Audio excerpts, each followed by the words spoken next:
So, for instance, they could have me say things like, I don't know, Killmonger was right, Ben Carson is in the sunken place. Or, like Jordan Peele, this is a dangerous time. Moving forward, we need to be more vigilant with what we trust from the internet. A time when we need to rely trusted news sources. वो Obama था ही नहीं ये जो बोल रहा था, वो तो एक डीप फेक वीडियो था जो कई साल पहले आर्टिफिशियली बनाया गया था। सोचो अभी भी ये टेक्नोलॉजी इतनी डेंजरियस है, अगले कुछ सालों में तो ये किसी भी इंसान का वीडियो बना के कुछ भी बुलवा सकता है बिना उसकी मर्जी की। असली और नकली में फर्क करना इम्पॉसिबल हो गया है। तब तो ऐसा टाइम भी आ सकता है जब कोर्ट में किसी भी रिकॉर्डिंग का सबूत के तौर पर नहीं माना जाएगा, क्योंकि सब कुछ मैनिपुलेट किया जा सकता है। और बात करें इंडिया में तो ये देखो, कुछ सेलिब्रिटीज जैसे नहीं ये रश्मिका नहीं है और ना ही ये सुशांत है, हर किसी ने इस पर सवाल उठाना शुरू कर दिए और चलते हैं इसका राज भी पता चल गया।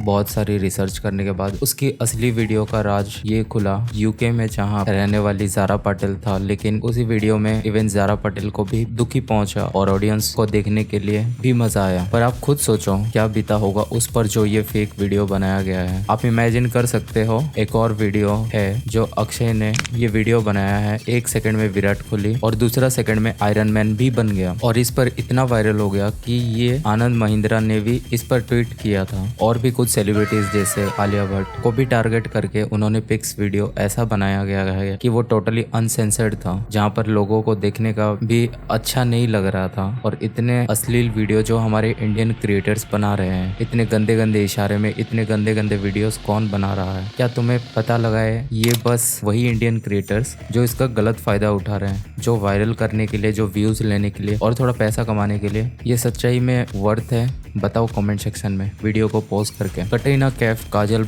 आलिया भट्ट, ये सब बड़े लेवल के सेलिब्रिटीज है, बट इनको गलत इस्तेमाल करके वीडियो बनाया जा रहा है और पोस्ट वायरल भी होते जा रहा है। सो अगेन आप ये सोचने पर मजबूर हो जाते हैं अब हम किसको ट्रस्ट करें। डॉक्यूमेंट्रीज जैसा वीडियो, डॉक्यूमेंट्री का असली मतलब ये होता है किसी भी स्पेसिफिक टॉपिक पर फैक्चुअल रिपोर्ट प्रोवाइड करना। लेकिन अगर आप आजकल की पॉपुलर डॉक्यूमेंट्रीज देखो तो आपको लगेगा कि ये भी वैसे ही आधे सच से भरा हुआ है जैसे बाकी सब। इन्हें सक्सेसफुल होने के लिए व्यूज चाहिए और व्यूज के लिए सेंसेशनलाइज करना ही सबसे आसान तरीका है, राइट? हाँ, हो सकता है उनमें काफी सच है, लेकिन वो कभी भी पूरे तरह से बैलेंस्ड पर्सपेक्टिव नहीं होते हैं। इन्हें आपका अटेंशन ग्रैब करना होता है और आपके इमोशन को ट्रिगर करना होता है। एंटरटेनमेंट प्रायोरिटी होती है, एक्यूरेसी नहीं। तो ये तो अब स्टैटिस्टिक क्या है? हम सोचते हैं कि ये तो हमेशा फैक्चुअल होते हैं, लेकिन इन्हें भी काफी बार मैनिपुलेट किया जाता है। ये अलग तरीका से दिखाया जाता है कि किसी स्पेसिफिक एजेंडा के लिए। जैसे मैं कह सकता हूँ कि स्टैटिस्टिकली दुनिया की सेफेस्ट जगह जहाँ पैदा होने के सबसे कम रिस्क है वो अंटार्कटिका है, क्योंकि वहाँ इन्फेंट मोरालिटी रेट 0 है,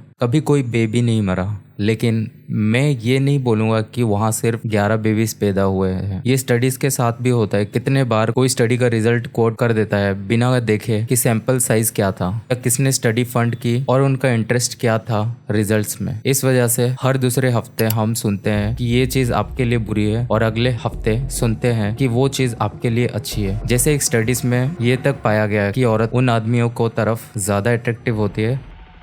did they really find that जो एक्चुअली हुआ था वो एक सिंगल एक्सपेरिमेंट था जो दोबारा कभी रिपोर्ट नहीं किया गया। सिर्फ 1000 लोग, वो भी एक स्पेसिफिक रीजन से, कुछ फोटोज अट्रैक्टिवनेस को रेट किए। अगर ये एक्सपेरिमेंट दूसरे लोगों या अलग फोटोज के साथ किया जाता तो बिल्कुल कोई गारंटी नहीं है कि सेम रिजल्ट मिलते हैं, क्योंकि बहुत सारे वेरिएबल्स इन्वॉल्व होते हैं। तो क्या आप उस छोटी सी स्टडी से ये कंक्लूड कर सकते हो कि यूनिवर्सली औरतें उन आदमियों से ज्यादा अट्रैक्टिव होते हैं जो स्माइल नहीं करते? बिल्कुल नहीं। लेकिन फिर भी ये बात वाइडली रिपोर्ट हुई, जैसे बिजनेस इनसाइडर और साइकोलॉजी टुडे जैसे जगह से, क्योंकि इसे एक कैची हेडलाइन मिल गया। और जैसे ही एक सोर्स ये शेयर करते हैं, बाकी भी शेयर करने लगते हैं और धीरे धीरे लोग इसे अपनी कन्वर्सेशन में कोट करना शुरू कर देते हैं। बिल्कुल वैसे ही जैसे मीडिया के साथ होता है, सारा कॉन्टेक्स्ट और डिटेल्स कहीं खो जाता है। एक और एग्जाम्पल देखो, दुनिया में मोस्ट फेमस साइकोलॉजी स्टडीज में से एक द स्टैनफोर्ड प्रिजन एक्सपेरिमेंट। इस एक्सपेरिमेंट में पार्टिसिपेंट्स को प्रिजनर्स या गार्ड्स के रोल में डाला गया और जल्द ही गार्ड्स ने प्रिजनर्स के साथ बुरा बर्ताव करना शुरू कर दिया। रिसर्चर्स का कंक्लूजन ये था कि जब किसी भी इंसान को पावर दी जाती है तो वो उसका अब्यूज जरूर करेगा। ये स्टडी स्कूल्स और यूनिवर्सिटी में पढ़ाई जाती है, डॉक्यूमेंट्रीज बनाते हैं और इस पर मूवी भी बनाई गई है। लेकिन ये पूरा एक्सपेरिमेंट एक धोखा था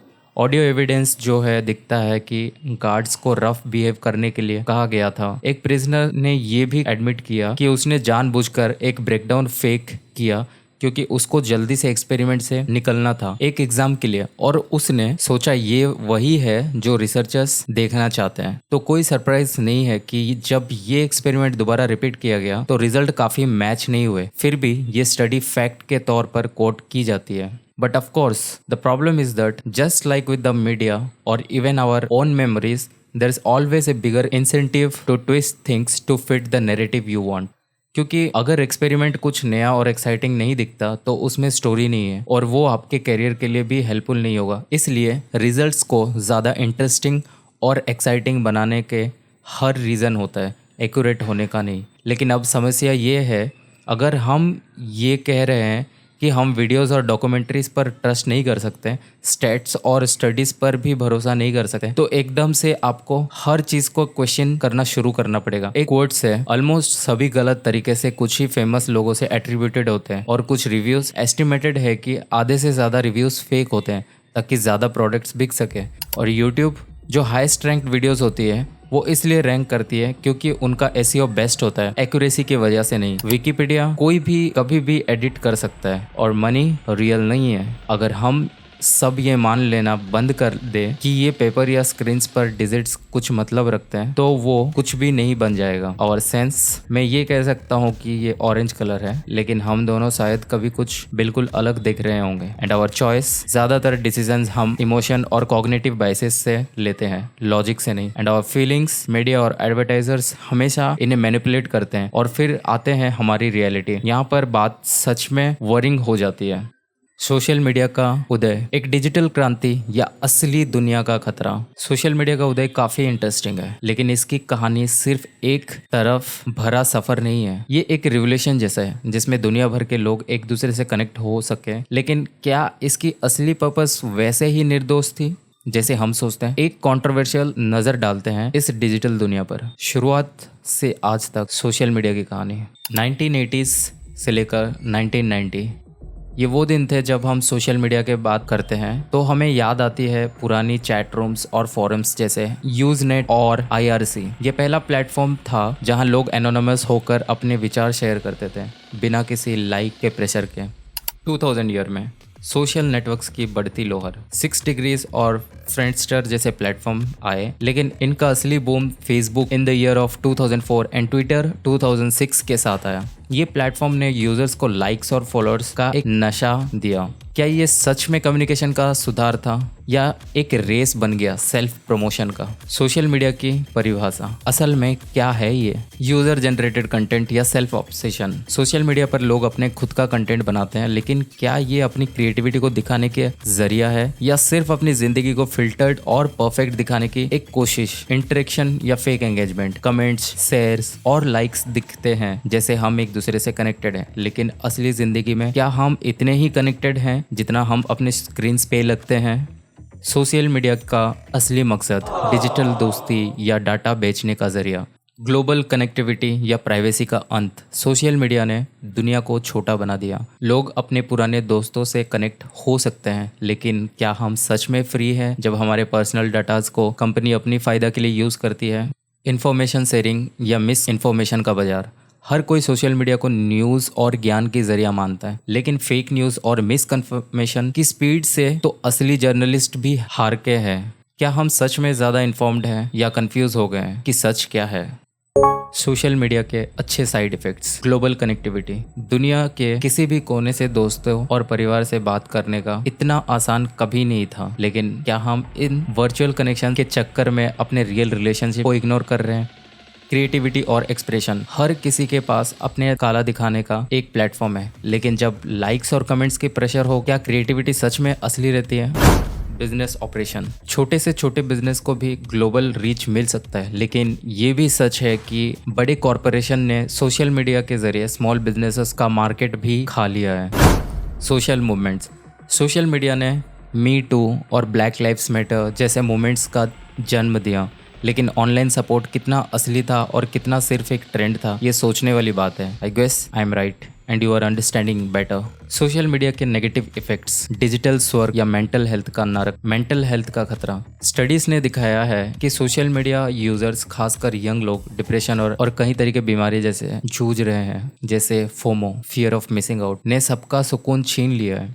प्राइवेसी का अंत। हम सोचते हैं कि हम फ्री में सोशल मीडिया यूज़ कर रहे हैं, लेकिन असली पेमेंट हम अपने पर्सनल डाटा से लेकर, क्या ये प्राइवेसी का अंत नहीं है? मिस इन्फॉर्मेशन का फ़ायदा। फेक न्यूज़ इतना जल्दी फैलता है कि असली न्यूज़ को भी पीछे छोड़ देती है। क्या हम सच में इन्फॉर्म्ड है या गलत जानकारियों से भर गए हैं? साइबर बुलिंग का पॉइजन। एनोनिमिटी के साथ बुलिंग और हैरेसमेंट बढ़ गया है। क्या ये नया तरीका कि जुबानी और जहनी अटैक नहीं है? एडिक्शन का भूत। सोशल मीडिया का एडिक्शन एक नया बीमारी बन गया है जो न सिर्फ समय बर्बाद करता है बल्कि हमारा मेंटल शांति को भी छीन लेता है। सोशल मीडिया ने दुनिया को बदल दिया, लेकिन सभी बदलाव अच्छे नहीं होते। ये एक पावरफुल टूल है जो हमारे हालातों में है, लेकिन इसका सही इस्तेमाल करना हमें ही सीखना पड़ेगा। और जानना है कैसे और गहराई से, तो वीडियो को एंड तक देखना, तुमको सब मालूम पड़ जाएगा। Unreal reality. तो ये है हमारी हालत। हम डिवाइडेड है, कंफ्यूज्ड है और समझ नहीं पा रहे हैं कि किस पर विश्वास करें। ये तो बिल्कुल क्लियर है कि ऑलमोस्ट सब कुछ बायस से भरा हुआ है, चाहे ये जानबूझकर हो या नहीं। और इसकी वजह से हम ऐसे बिलीफ्स अपना लेते हैं जिन्हें हम कभी सच में क्वेश्चन करने की कोशिश करते हैं। मिसाल के तौर पर दुनिया में लगभग 10,000 धर्म है, लेकिन ऑलमोस्ट हर कोई वही धर्म फॉलो करता है जिसमें वो पैदा हुआ। अगर किसी को दूसरे पेरेंट्स के घर पैदा किया होता तो क्या उसकी बिलीफ्स वही होती? बिल्कुल नहीं। ये तो सिर्फ एक धार्मिक आइडेंटिटी का खिलवाड़ है। और मैं ये नहीं कह रहा कि किसी एक विश्वास को टारगेट करना चाहिए, क्योंकि आमतौर पर ऑलमोस्ट सभी बिलीफ्स सेकेंड हैंड इंफॉर्मेशन पर बेस्ड होता है। एक कोट है, अगर मूवीज ना होती तो आम आदमी को एलिवेटर शाफ्ट का शेप भी नहीं पता होता। हम कहते हैं कि हमें पता है, लेकिन असल में हमें सिर्फ मूवीज में दिखाया है जो हमें बताती है कि वो कैसा दिखता है। रियलिटी ये है कि जो चीजें हमें ऑब्वियस और अनक्वेश्चनेबल लगती है, जैसे टेररिस्ट हमेशा एविल होते हैं, वो इतना स्ट्रेट फॉरवर्ड नहीं है। उनके लिए शायद हम ही एविल है। ये सब अलग अलग एक्सपीरियंस और बिलीफ की वजह से है जो हमें दिया गया है। हम सब अपने हाफ ट्रूथ को पकड़कर खुद को समझ रहे हैं। और हार्ड साइंस क्या है? हम बस ये मान लेते हैं कि साइंटिस्ट ने सब कुछ सही किया है। कितने लोग हैं जो कभी किसी इशू पर सारे रिसर्च पेपर्स पढ़ाई और खुद चेक किया है? मैं ये नहीं कह रहा कि हमें साइंटिस्ट को डाउट करना चाहिए, लेकिन क्या ये सच नहीं है कि साइंस खुद को गलत साबित करती रहती है? हर बार जब नया एविडेंस सामने आता है सब कुछ बदल जाता है। तो अगर साइंस पहली गलती थी तो कैसे पता करे कि अब सही है? और हमें कैसे पता कि जो हम दुनिया के बारे में बताया गया है वो आने वाले समय में नहीं बिगाड़ा जाएगा? इस अनसर्टेनिटी में हमें कैसे जीना चाहिए? चलिए अब एलोन मस्क पर एक नज़र डालते हैं, जिसे बहुत से लोग दुनिया से सबसे समझदार लोगों में से एक मानते हैं। इलेक्ट्रिक कार्स, ब्रेन के लिए चिप्स और रीयूजेबल रॉकेट्स बनाने वाले। वो कहते हैं कि हमारे बेस रियलिटी में होने की संभावना सिर्फ 1 मिलियन या 1 बिलियन में से एक है। दूसरे शब्दों में उनका कहना है कि हम शायद अभी किसी सिमुलेशन में हैं। उनका आर्ग्यूमेंट ये है कि अगर आप 50 सालों में वीडियो गेम टेक्नोलॉजी का प्रोग्रेस पर नजर डालें, तो अगर इस इम्प्रूवमेंट का रेट थोड़ा स्लो भी होता है, फिर भी ऐसा लगता है कि हम एक ऐसे पॉइंट तक जरूर पहुंच जाएंगे जहां गेम्स रियलिटी से अलग नहीं होंगे। वर्चुअल रियलिटी अभी भी बहुत आगे है और अगले 50 साल में हम और भी दूर तक पहुंच सकते हैं। तो अगर हम एक ऐसी दुनिया बना सकते हैं जो रियलिटी से इनडिस्टिंग्विशेबल, जो ये समझना मुश्किल नहीं है कि हम शायद किसी गेम या सिमुलेशन या मैट्रिक्स जैसे दुनिया में है। मतलब अगर आप किसी चीज को इतना बड़ा कर देखें तो वो पिक्सेलेट हो जाती है। और हाँ, शायद ये सुनने में अजीब लगे, लेकिन इसका प्रूफ देने का क्या इतना मुश्किल है? और क्या सच में इतना टफ है जो एक बड़ी स्पेस रॉक पर घूम रहे हैं जहां 8.7 मिलियन और स्पेसिस है, जो ये तो बिग बैंग से बनी है या किसी गॉड के द्वारा, या जो भी आप विश्वास करना चाहते हैं अपने इंडोक्ट्रिनेटेड बिलीफ्स के आधार पर। और तब आप एक सपने के बारे में सोचते हैं जो इतना रियल लग रहा है, फिर आप जाग जाएंगे। और तब आप एक सपने के बारे में सोचते हैं जो इतना रियल लग रहा था, फिर आप जाग गए और आप सोचने लगते हैं क्या आप अब किसी एक्सटेंडेड ड्रीम में हैं? आपकी सेंस ने आपसे पहले भी धोखा दिया है, तो ये बार अलग क्यों होगा? सॉलिपसिम ये विश्वास है कि आपके अपने दिमाग के बाहर कुछ नहीं है। अगर आप सिर्फ एक ब्रेन है जो एक वेट में है तो आपको कभी नहीं पता चलेगा कि आप सिर्फ एक ब्रेन है। आप कभी भी इस संभावना को रूल आउट नहीं कर सकते हैं। आपका सारा एक्सपीरियंस, सभी दूसरे लोग, ये सब कुछ आपके कल्पना के एक भाग नहीं है, ये सब आपके दिमाग में है। जब आप सच में अपने आसपास की दुनिया पर सवाल उठाते हैं, न्यूज़ से लेकर अपने अनुभव तक, तो आसानी से ये निकल सकता है कि सब कुछ एक झूठ है। और मैं इस वीडियो में कुछ सॉल्यूशन के साथ करना चाहूँगा। I would like to tell you that कि आप किसी भी चीज़ पर एक स्ट्रॉन्ग पोजीशन रख सकते हैं, बस आपके पहले आर्ग्यूमेंट का दूसरा साइड समझना होगा। आपको चाहिए कि आप डिबेट के दूसरी तरफ से सबसे समझदार लोगों को ढूंढिए उनकी राज जानने के लिए, बिना किसी कंक्लूजन पर पहुंचने से पहले। मैं ये कहना चाहूँगा कि आप सच्चाई के एक अच्छे आइडिया ले सकते हैं, बस आपको थोड़ा और गहराई में जाना होगा ताकि आपको एक बैलेंस्ड पर्सपेक्टिव मिले और सिर्फ छोटी सी मीडिया सोर्स पर ना चले। लेकिन मैं ये नहीं कह सकता क्योंकि अब देख रहे हैं कि ये वीडियो जो आपकी तरफ है और झूठों को समझ रहे हैं खुद एक झूठ है। ये सब मेरी बायस पॉइंट ऑफ व्यू पर आधारित है। मैंने जो स्टेट्स यूज किए हैं आपने उन सिर्फ फेस वैल्यू पर लिया है। और चाहे मैं कह दूं कि ये एक रिलायबल सोर्स है, क्या वाकई ये सही है? क्या जिसने ये स्टेट्स बनाए हैं उसका भी कोई बायस नहीं था? ये वीडियो का टाइटल भी एक पैराडॉक्स है। अगर मैं आपको ये सच कह रहा हूँ कि सब झूठ है तो फिर सब कुछ झूठ नहीं है, जिसका मतलब है कि मैं भी झूठ बोल रहा हूँ। जितना आप इस pure problem of truth and lies के बारे में सोचते हैं उतना ही बुरा होता है। सब कुछ ज्यादा कंफ्यूजिंग और टेरिफाइंग होता जाता है। क्या चॉइस एक इल्यूजन है? क्या हमें एक छुपी हुई हाथ से मैनिपुलेट किया जा रहा है जो हमारे पॉलिटिशियन को चुनते हैं और हमें डिवाइड करते हैं ताकि हम उनसे नहीं बल्कि एक दूसरे से लड़ते रहें? क्या हमारे अपने दिमाग हमें इस तरह ट्रिक कर रहा है कि हम दुनिया के बारे में बायस्ड जजमेंट करने लगते हैं, इतना ज़्यादा कि हम किसी भी चीज़ का एक्सिस्टेंस को सिर्फ अपने दिमाग तक सीमित रखते हैं? आखिरकार आप सोचते हैं कि क्या सब कुछ क्वेश्चन करना वर्थवाइल है या फिर ब्लिसफुल इग्नोरेंस ज़्यादा बेहतर है? क्योंकि अगर आप सच में किसी भी चीज़ को क्वेश्चन करने वाले हैं जिसका आपको सर्टेन प्रूफ नहीं है तो आपको ये एक्सेप्ट करना होगा कि आप शायद एक ट्रूमन स्टाइल रियलिटी शो में हैं जहां आपके आसपास की दुनिया असली नहीं है और आपके अलावा सब लोग उसमें हैं। इसका मतलब है कि मैं भी इसमें हूं और शायद ये वीडियो जल्द ही बंद हो जाएगी क्योंकि मैं शायद बहुत कुछ कह दिया और कुछ लाइन क्रॉस कर दिया।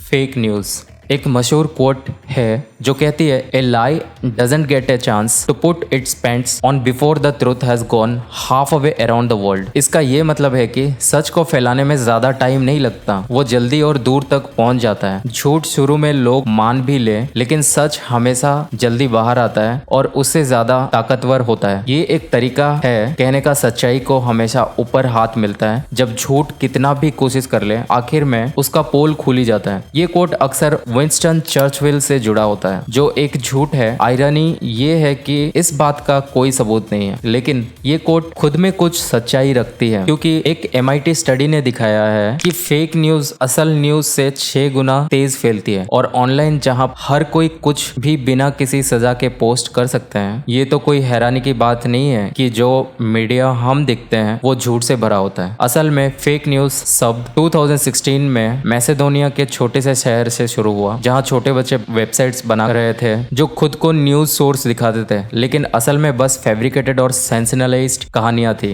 क्यों? एड रेवेन्यू जितना ज्यादा क्लिक्स उतना ही ज्यादा पैसा, बिना किसी एथिक्स के। बस सेंसेशनल स्टोरीज बनाकर पैसा कमाना आसान होता है। ये छोटे बच्चे सिर्फ तेजी से पैसा कमाने की कोशिश कर रहे थे लेकिन मीडिया कंपनीज भी इसे समझ रहे थे। जब प्रिंटेड न्यूज की मांग खत्म हो गई और उन्होंने अपने लॉयल सब्सक्रिप्शन खो दिए तो उन्होंने ऑनलाइन क्लिकबेट की दुनिया में कदम रखना शुरुआत किया। न्यूज और मीडिया का असली मकसद है आपकी अटेंशन को एडवर्टाइज को बेचना। आप सिर्फ एक प्रोडक्ट है और उन्हें आपको देखते हैं, आप पढ़ते हैं और क्लिक भी करते हैं। उनका गोल सच्चाई न्यूज देना नहीं बल्कि ज्यादा से ज्यादा अटेंशन और पैसा कमाना है। पोलराइजिंग स्टोरीज का हाल देखकर आप समझ सकते हैं कि ये किस तरह की सोसाइटी से डिवाइड कर रहे हैं क्योंकि उन्हें डर और गुस्से से ही मुनाफा होता है। ये तब तक है जब उसका मकसद सिर्फ पैसा है लेकिन जब पावरफुल ग्रुप्स जानबूझकर फेक न्यूज स्टोरीज डालकर हमें एक दूसरे के खिलाफ खड़ा करते हैं, ये कंट्रीज जो इलेक्शन को इन्फ्लुएंस करने के लिए फेक स्टोरीज डालती हैं, तो ये कोई छोटी बात नहीं है। ये कोई हैरानी की बात नहीं है कि फेक न्यूज इतना प्रचलित है जब इतने अपने पैसा और पावर का खिलाफ खेलता है। जब ये झूठ कहानियां एक्सपोज होती है तब भी नुकसान हो चुका होता है, क्योंकि काफी लोग इन झूठ को पढ़ते हैं और मान भी लेते हैं, और सच तो इतना एक्साइटिंग नहीं होता, इसलिए ये इतना फैलता नहीं। फेक न्यूज एक स्पेक्ट्रम है। हाँ, कुछ कहानियां बस सिर्फ बना बनाई होती है, लेकिन अगर हम मेन स्ट्रीम न्यूज की बात करें तो यहाँ कुछ और भी चिंताजनक चीजें हो रही है जो शायद हमें सोचने पर मजबूर कर देती है। क्या हम इतने अंधे हैं कि असली सच्चाई देख नहीं पा रहे, या क्या हम बस वही देखना चाहते हैं जो हमें पसंद है? ये सब कुछ हमें घेर रहे हैं और हम सिर्फ खुद को खुश रखने के चक्कर में हैं। इन सब से कुछ से अनजान भी होते हैं।